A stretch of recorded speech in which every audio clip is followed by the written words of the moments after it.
it's fine. It's fine. Let's talk. I'm sorry, you were just enjoying your scroll and you had to hear me express my frustration with that noise.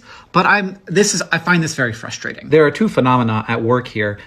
One is that, yes, there are what we call tipping points, moments when so we got warm enough that all the methane in the Arctic is going to get released and that's going to make things warmer. And is that going to create a runaway system that's just going to turn the Earth into a giant fireball? No, it's not. Is it worse if we get there than if we don't? Absolutely. And that's research that needs to be done. And climate scientists do that research. And then people write headlines that say if we don't keep it to below 1.5 degrees, then we will reach a tipping point. But what is that tipping point? Yeah, it's a tipping point, but there are lots of tipping points and there will be lots of tipping points over the course of us dealing with the climate crisis. But here's the thing. Every bit worse it gets is worse. There's no point at which it gets worst-ist. There's no worsest. I guess they call that worst. I guess they would call that worst. That's probably where the word comes from. There is no worst.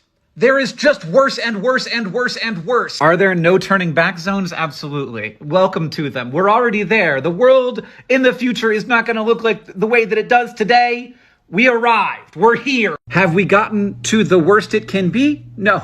And we never will. The IPCC report was very clear on this.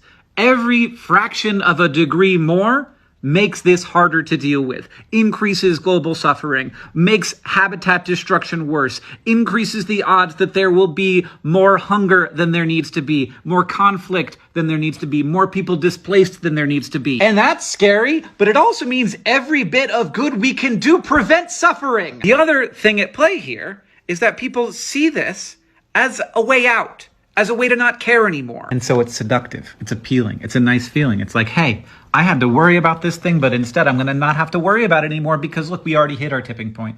Look, we can't do anything about it anymore.